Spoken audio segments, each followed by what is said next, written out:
Silicon Valley sells you a dream. Work hard, build a startup, change the world, become a billionaire. But there's a darker reality they don't talk about. The mental health crisis, the brutal working conditions, the marriages destroyed. The founders who succeed then wish they hadn't. Today, I'm exposing what really happens when you chase the Silicon Valley dream, and why some of the most successful tech founders are now saying they do it all differently. Let's start with something Silicon Valley treats like a badge of honor: the 80-hour work week. Elon Musk tweets about sleeping on the factory floor. Mark Zuckerberg talks about his famous move fast and break things culture. It sounds heroic until you see the casualties. A Stanford study found that 72% of tech entrepreneurs deal with mental health issues, depression, anxiety, ADHD, substance abuse. The numbers are staggering compared to the general population. Why? Because the culture glorifies burnout. Take the case of Austin Hines. Brilliant scientist, ran a synthetic biology company called Cambrian Genomics. He worked 18-hour days, barely slept, lived for his startup. At 31 years old, he took his own life. His friends said the pressure was crushing him, but he felt like stopping meant failing. Or look at what happened at Uber under Travis Kalanick.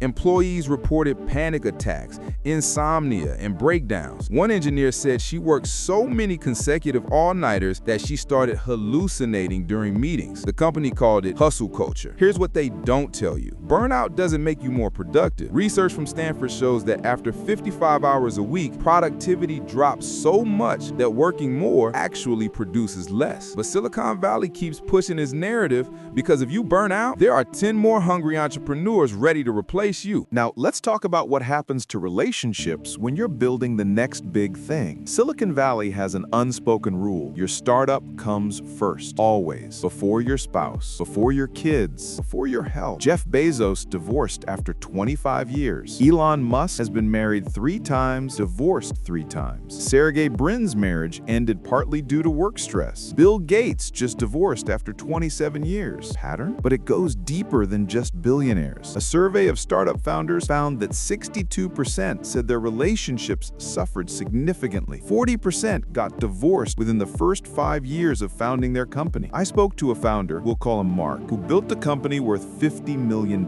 Sounds like success, right? He told me, "I missed my daughter's first steps because I was in a pitch meeting. I missed her first words because I was at a conference. By the time she was 3, she called my co-founder uncle and barely recognized me. I sold the company, made millions, and my daughter still doesn't really know who I am. Was it worth it?" The Valley tells you that sacrifice is noble, but they don't tell you that some sacrifices can't be undone. Time with your kids doesn't come back. A destroyed marriage doesn't always heal, even when you finally have the money and time. Here's something Silicon Valley really doesn't want discussed: the drug problem. Not street drugs, prescription drugs, microdosing, nootropics, performance enhancers, all hidden behind the language of biohacking and optimization. Adderall use among tech workers is epidemic. One survey found that 20% of Silicon Valley professionals use ADHD medications without a prescription. Why? To work longer, focus harder, outperform competition. Then there's the microdosing trend. LSD, psilocybin mushrooms, taken in small doses to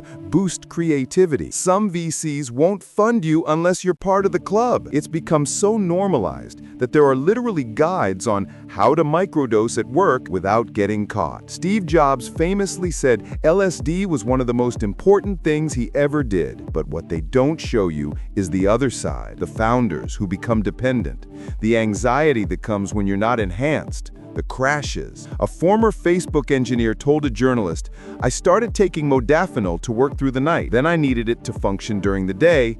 Then I needed something to sleep because the modafinil kept me up. Then I needed something to wake up because the sleep meds left me groggy. 2 years in, I was taking 7 different substances just to maintain baseline. I wasn't optimized, I was dependent." The tech industry markets this as evolution, humans upgrading themselves. But addiction specialists call it what it is: substance abuse with a Silicon Valley rebranding. Let's talk about the founders who actually made it, built the company, got the exit, made millions or billions. You'd think they'd be happy, right? Many aren't. There's a phenomenon called founder's depression. It happens after you sell your company or take it public. You spent years obsessed with one goal. Then you hit it, and suddenly you're empty. Marcus Persson, creator of Minecraft, sold to Microsoft for $2.5 billion.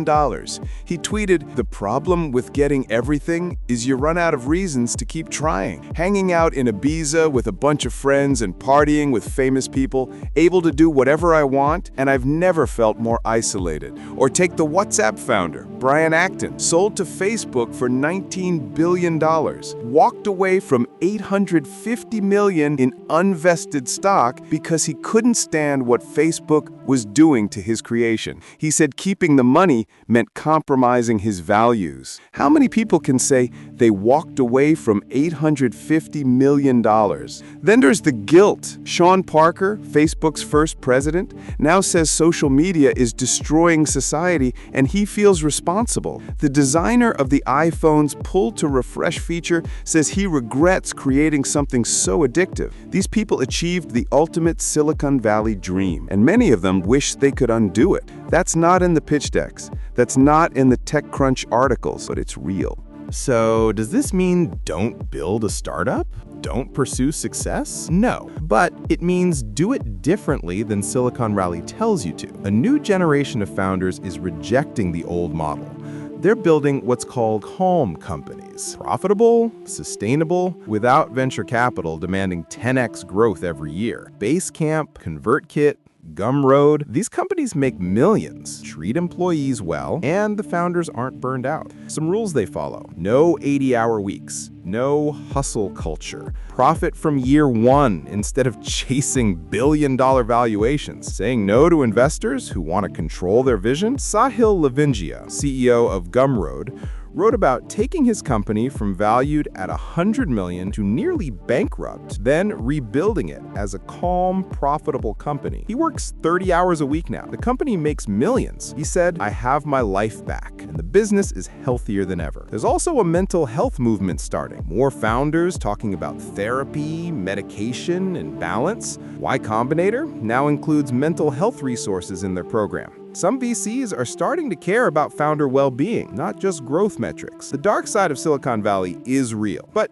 it's not inevitable. You can build something meaningful without destroying yourself. The question is, will you follow the old playbook or Open your eyes, subscribe for more hard truths about business and success. Next video, the exact strategies calm companies use to make millions without venture capital. You won't want to miss it.